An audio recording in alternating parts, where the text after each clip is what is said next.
귀하신 여러분들, 오늘도 이렇게 만나 뵙게 돼서 참으로 반갑습니다. 예배 자리에 정말 잘 오셨습니다. 여러분은 혹시 예배 자리에 나오실 때 어떠한 마음을 품고 나오셨습니까? 어떠한 생각을 품고 이 예배 자리에 나오셨는지 궁금합니다. 혹여나 여러분들 마음속에 어디서 이야기하지 못하는 마음속 답답한 응어리가 있거나 슬픔이 있거나 힘듦이 있다면 하나님께서 지금 이 시간 여러분의 그 어려운 모든 것들을 온전히 위로하여 주시고 공감해 주실 것이라 저는 그렇게 믿습니다. 하나님께서 여러분 마음을 온전히 어루만져 주시고 하나님께서 주시는 귀한 사랑을 온전히 경험하시는 귀한 예배의 시간, 거룩한 은혜의 시간이 되시길 예수님의 이름으로 간절히 소망하고 축복하겠습니다. 여러분, 이제 여름이잖아요. 여름을 잘 지내고 있는데 유달리 올해 여름은 유난히 더운 것 같아요. 여러분들은 이 더운 여름을 어떻게 지내고 계십니까? 저 같은 경우에는 여름을 그렇게 잘 타는 편은 아닙니다. 더위를 잘 타는 편이 아니어서 그 이전까지 제가 살고 있었던 그 집에 에어컨이 없었어요. 바로 작년까지 에어컨 없이 한 여름을 그렇게 지냈습니다. 선풍기 한 대만 있어도 괜찮더라고요. 그래서 뭐 잘 때나 밥 먹을 때나 생활할 때 그냥 선풍기 딱 틀어놓고 선풍기 바람 쐬면서 생활하면은 별 문제가 없어서 굳이 에어컨을 구입하지 않았어요. 그런데 유달리 올해는 너무 덥습니다. 너무 더워서 선풍기를 틀어도 선풍기에서 나오는 바람이 시원해야 되는데 그 바람이 뜨거워서 그 바람을 쐬면 오히려 막 땀이 나요. 그런데 이렇게 땀이 나고 습하고 눅눅하다 보니까 제 마음속에서 뭐가 올라왔냐면 계속 짜증이 올라오더라고요. 이 여름은 언제 끝나려나? 왜 이렇게 덥지? 선풍기는 바람을 틀어도 왜 뜨거운 바람이 나오지? 그런데 이게 저 자신을 향한 짜증이면 괜찮은데 저 자신을 향하는 게 아니라 계속해서 다른 사람한테 짜증이 나가는 거예요. 길을 걷다가 앞에 누가 있으면은 왜 저 사람은 내 앞길을 막지? 뭐 이렇게 가다가 어떤 사람이 조금 저랑 이제 좀 달라붙는다 싶으면은 왜 이 사람은 나한테 계속 왜 달라붙지? 저 사람은 왜 저렇게 행동하지? 이러면서 짜증이 저에게도 향할 뿐만 아니라 저의 이웃에게도 막 이렇게 향하는 모습을 제가 발견하게 됐습니다. 그래서 안 되겠다. 내가 너무 더워서 마음도 처지고 육체적인 것도 처지니까 에어컨을 사야겠다. 그렇게 해서 제 평생 34살, 34년 만에 첫 번째 에어컨을 구매하게 됐습니다. 그것도 그렇게 막 큰 에어컨은 아니고요. 여러분 혹시 창문형 에어컨 아십니까? 창문형 에어컨. 창문형 에어컨을 구매해서 에어컨을 틀기 시작했는데 와, 이게 신세계더라고요, 여러분. 신세계.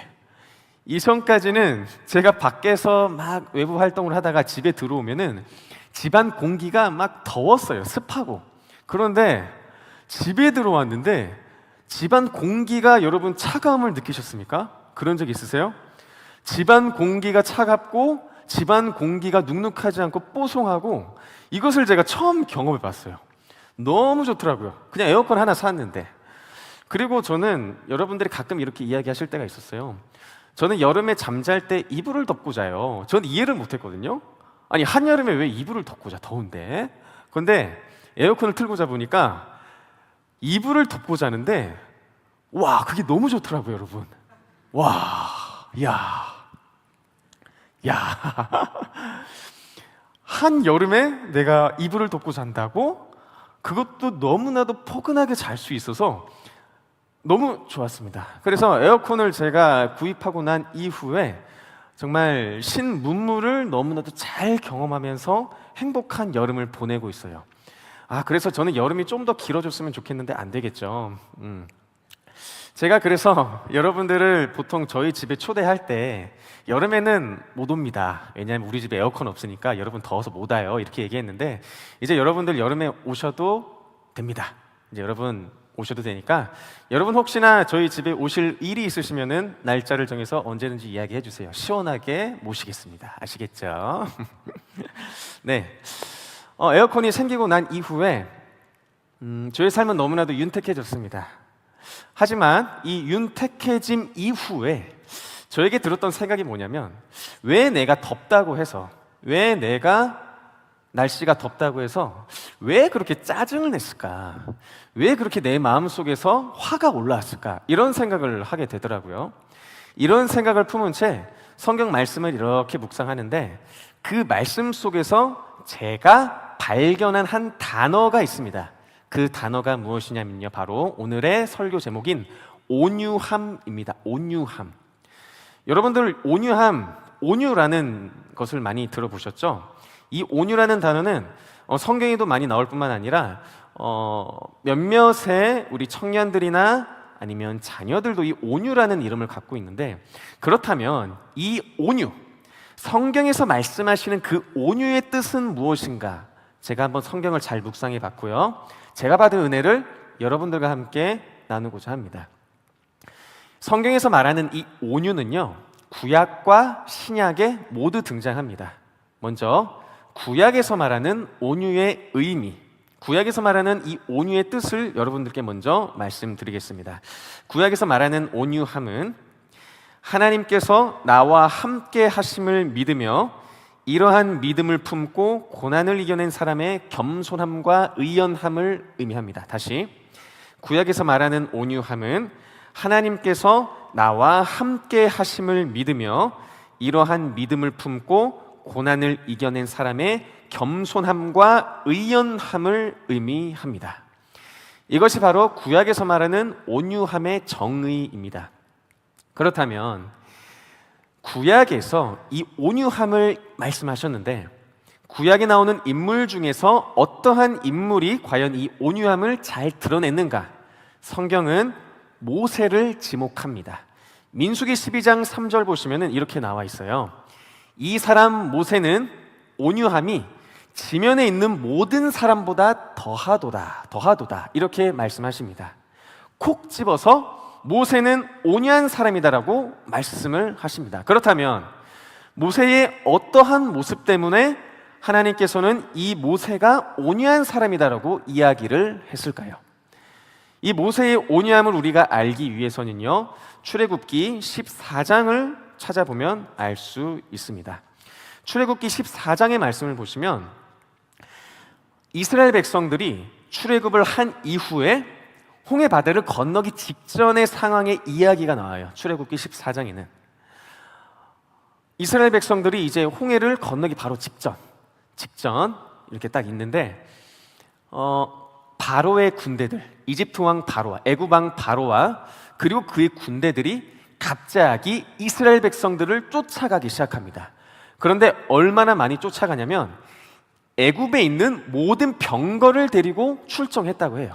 즉, 이 말은 무엇이냐면 내가 출애굽한 저 이스라엘 민족들을 이 세상에서 완전히 멸하겠다라는 각오를 갖고 나간 겁니다. 빠르게 쫓아왔죠. 이스라엘 백성들이 뒤를 돌아봤습니다. 뒤를 돌아보니까 저기서 엄청난 사람의 엄청난 군인들이 지금 그들을 향해서 막 다가오고 있었어요. 이렇게 다가올 때 모세와 이스라엘 백성들의 반응이 극명하게 엇갈립니다. 먼저 이스라엘 백성들은 그들을 쫓아오는 애굽 군대들을 보고 이렇게 반응해요. 출애굽기 14장 11절과 12절 말씀 제가 한번 읽어보겠습니다. 그들이 또 모세에게 이르되 애굽에 매장지가 없어서 당신이 우리를 이끌어내어 이 광야에서 죽게 하느냐? 어찌하여 당신이 우리를 애굽에서 이끌어내어 우리에게 이같이 하느냐? 12절 우리가 애굽에서 당신에게 이른 말이 이것이 아니냐? 이르기를 우리를 내버려 두라. 우리가 애굽 사람을 섬길 것이라 하지 아니하더냐? 애굽 사람을 섬기는 것이 광야에서 죽는 것보다 낫겠노라. 이렇게 이야기합니다. 여러분들 이 두 개의 구절을 읽었을 때 이스라엘 민족들이 어떻게 반응하는 것처럼 보이십니까? 이스라엘 민족들이 어떠한 감정을 갖고 모세에게 이야기하는 것처럼 보이세요? 이 말씀을 읽었을 때 먼저 이스라엘 백성들은 모세를 막 원망하기 시작하죠. 왜 나를 굳이 출애굽을 시켰어? 왜 나를 이끌어와서 내가 이 광야에서 이런 죽음을 당하게 하느냐? 차라리 내가 그냥 애굽에서 살았으면 좋았겠다라고 이야기하면서 자신의 신세를 막 한탄하기 시작합니다. 그러면서 이스라엘 민족들의 입술에서 계속해서 고백된 단어가 있어요. 그 단어가 뭘까요, 여러분? 어떤 단어가 이스라엘 민족의 입술에서 계속 고백됐죠? 애굽입니다. 애굽. 지금 이스라엘 백성들의 입술 속에서 지금 계속 애굽이라는 단어가 나타나요. 여기 보시면은 애굽에 매장지가 없어서 애굽에서 이끌어내어 우리가 애굽에서 애굽 사람 애굽 계속해서 이스라엘 백성들의 입술에서 애굽이라는 단어가 등장합니다. 즉 이스라엘 민족들은 지금 가장 그들의 큰 두려움이 뭐다? 바로 애굽이다. 애굽. 그들의 가장 큰 두려움이 되는 것은 바로 이 애굽이었습니다. 그들의 모든 정신과 모든 시선이 지금 애굽에게 향하니까 이스라엘 백성들 마음속에서 뭐가 올라오는 것 같으세요? 지금 두려움과 무서움과 걱정됨, 이러한 부정적인 것들이 그들의 마음속에서 계속 올라오고 있습니다. 이스라엘 민족들의 시선이 지금 하나님을 향하지 않고 이 애굽의 군대, 바로의 군대, 그들을 가장 두렵게 하는 그곳으로 향하니까 그들의 감정이, 그들의 마음이 불안하기 시작합니다. 떨리기 시작하고요, 어찌할 바를 몰라 무서워하고 있습니다. 자, 그렇다면 이들을 이끌었던 모세는 과연 어떻게 이야기했을까? 지금 이스라엘 민족들과 모세는 똑같은 입장에 있어요. 똑같은 위치에 있고, 그리고 바로의 군대가 쫓아오는 상황을 보는 것도 똑같습니다. 그런데 모세는 어떻게 이야기를 하는지 14장 13절과 14절을 제가 한번 읽어보겠습니다. 모세에게 어떠한 감정이 드러나는지 한번 잘 살펴보시면 좋을 것 같아요. 13절, 모세가 백성에게 이르되 너희는 두려워하지 말고 가만히 서서 여호와께서 오늘 너희를 위하여 행하시는 구원을 보라. 너희가 오늘 본 애굽 사람을 영원히 다시 보지 아니하리라. 여호와께서 너희를 위하여 싸우시리니 너희는 가만히 있을지니라. 아멘. 이렇게 이야기를 합니다. 모세의 고백입니다. 모세의 고백을 여러분께서 읽으시고 들으셨을 때 모세에게서 나타나는 감정 어떤 것 같으세요? 이스라엘 백성들처럼 두려움이 느껴지십니까? 아니면은 불안함이 느껴지십니까?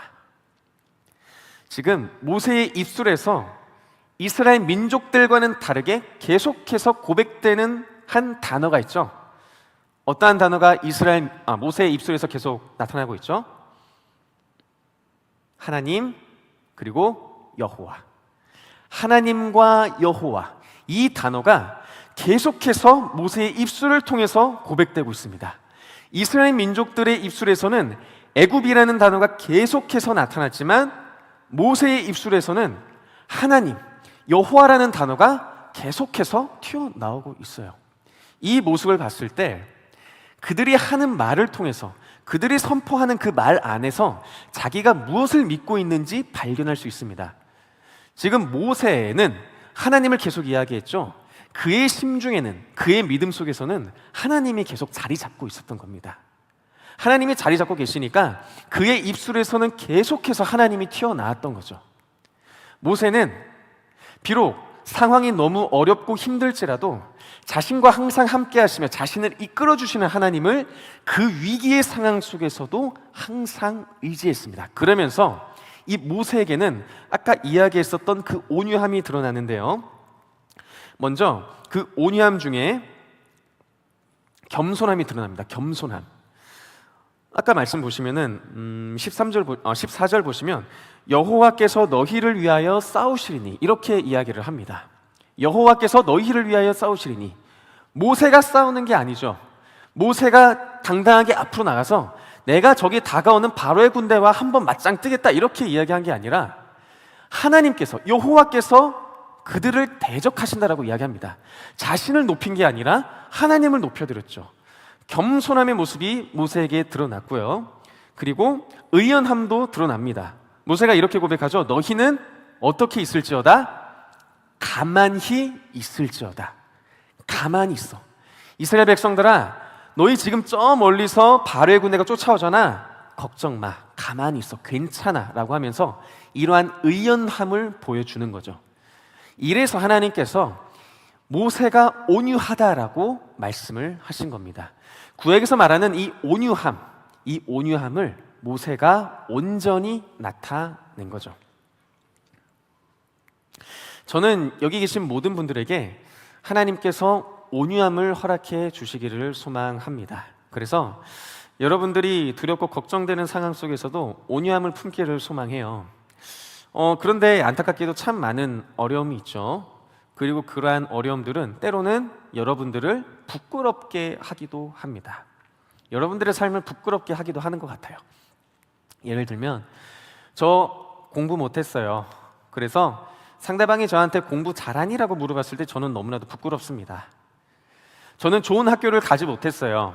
그래서 상대방이 저에게 너 어디 학교 나와? 어디 학교 다니니? 물어봤을 때 저는 이 학교 다니고 있습니다라고 당당하게 이야기하지 못하는 부끄러움도 있어요. 아니면은 저는 남들이 생각하기에 볼품 없다라고 생각하는 직업을 다니고 있어요. 그래서 부끄러워요. 아니면 저는 퇴직을 해서, 아니면 지금 직장이 없어서 상대방이 저에게 너 지금 뭘 하고 있니? 라고 물어봤을 때 저 그냥 백수예요 라고 말하는 게 부끄러워요. 여러분들을 좀 부끄럽게 하는 그러한 것들이 있으신지 모르겠습니다.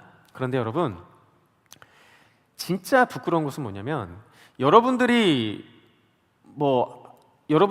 학벌이 안 좋다고 해서 직업이 안 좋다고 해서 이러한 것들은 나중에 하나님께서 자연스럽게 해결해 주세요. 그래서 이거는 전혀 우리의 인생에서 크게 문제가 되지 않습니다.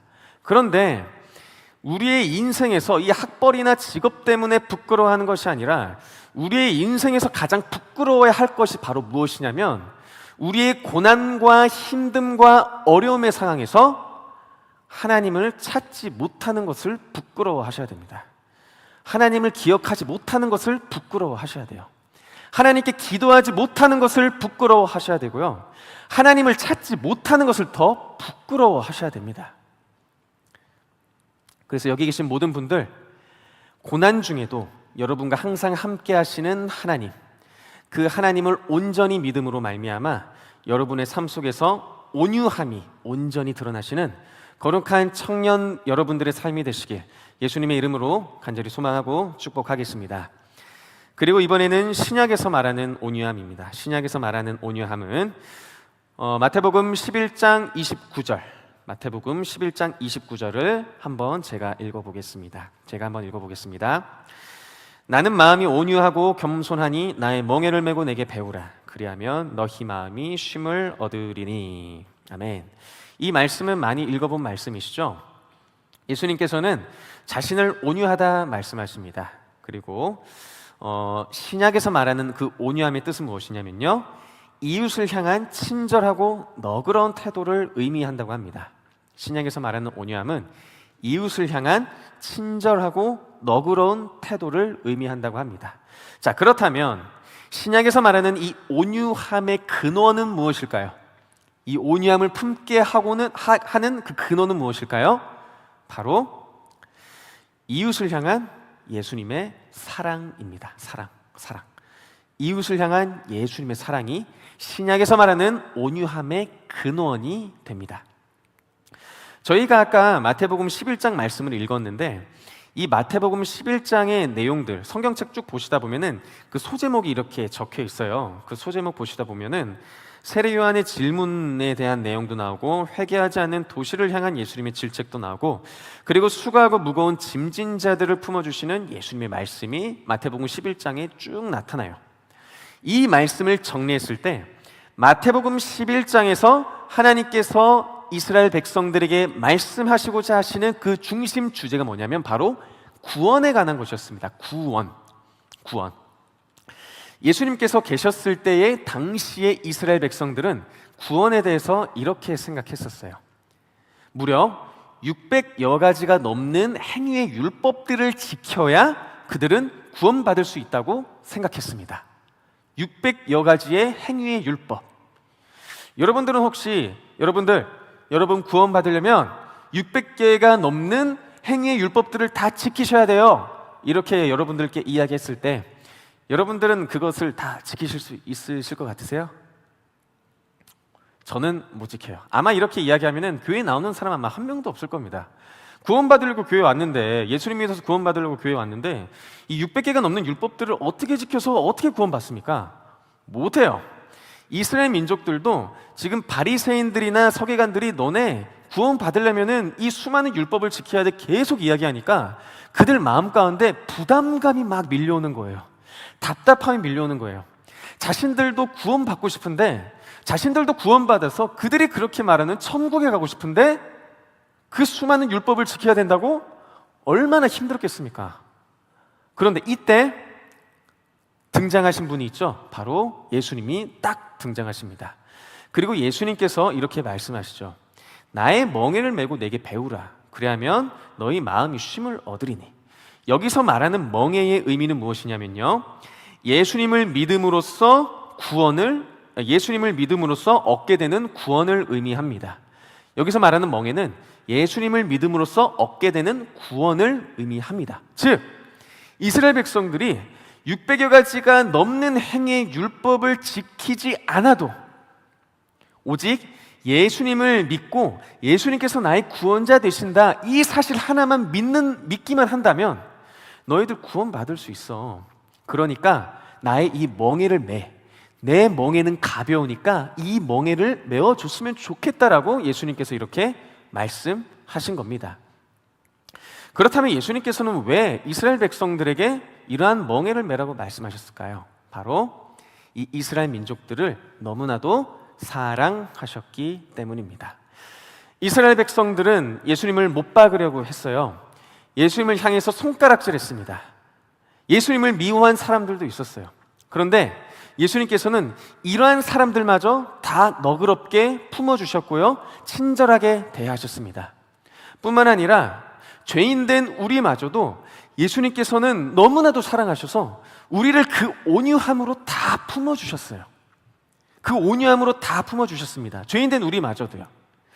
예수님께서 우리를 이렇게 품어주신 이유는, 그렇게 품어주시면서 온유함을 보여주신 이유는 바로 여러분들을 너무나도 사랑하셨기 때문입니다. 예수님의 사랑이 여러분 다가오시나요? 예수님은 여러분들을 너무나도 사랑하셔서 그 온유함으로, 친절함으로, 너그러움으로 여러분을 다 받아주신 것입니다. 이러한 예수님의 온유함을 닮아가시는 여러분 되시길 간절히 소망해요. 요즘 인터넷이라든지 아니면 뉴스를 보면 제가 참 많이 안타까운 게 있어요. 뭐냐면 너무나도 갈등이 많이 발생하더라고요. 예를 들면 세대 간의 갈등, 남녀 간의 갈등, 요즘에는 그 전기차 화재 때문에 전기차 차주 간의 갈등과 내연기관 차를 운행하는 차주들의 갈등 등등등, 정말로 많은 갈등들이 이 세상 가운데, 우리가 살아가고 있는 세상에 나타나고 있어요. 그런데 안타까운 것은 뭐냐면요, 이 갈등이 사회에서뿐만 아니라 교회 안에서도 많이 발생한다는 것입니다. 교회 안에서도 너무나도 많은 갈등이 발생하는 것을 보면서 참으로 제 마음이 안타깝더라고요. 교회 안에서 발생하는 갈등은 많이 있죠. 가치관의 갈등도 있겠고, 사역하는 그 사역 방식에 대한 갈등도 있겠고, 여러 가지 갈등들이 교회 안에서 참으로 많이 발생하게 됩니다. 저는 한 명의 목회자로서 이러한 모습을 보았을 때 참으로 많이 마음이 아프더라고요. 그러면서 이러한 갈등을 온전히 해결할 수 있는 방법은 무엇일까? 이러한 갈등을 온전히 없애버릴 수 있는 방법이 무엇일까 고민했을 때 저는 예수님께서 우리에게 보여주신 이 온유함을 닮아가는 것이 정답이 되지 않을까, 그렇게 믿습니다. 예수님의 그 온유함, 나를 싫어하는 사람마저도 품어주셨던 그 온유함, 예수님의 그 자존심을 모두 내려놓고 자신을 핍박하는 사람에게 다가갔던 그 온유함, 높은 하늘 보자 버리시고 이 땅에 내려오신 그 겸손함, 이 온유함을 우리가 닮아간다면 교회 안에서 발생되는 수많은 갈등도 저는 해결할 수 있다고 믿어요. 내가 한 발짝 더 뒤로 물러나면 되지 않겠습니까? 내가 먼저 미안하다고 이야기하면 되지 않을까요? 내가 먼저 죄송하다고 이야기하면 되지 않을까요? 나의 자존심을 내려놓고 상대방을 사랑하는 마음으로 상대방을 이해하고 품어주면 되지 않을까요? 내가 조금만 더 물러선다면, 내가 조금만 더 배려한다면 교회 안에서의 갈등도, 내가 조금만 더 온유함으로 예수님께서 보여주신 그 온유함을 닮아서 그 온유함을 이 교회 가운데에서, 이 공동체 안에서 우리가 실천한다면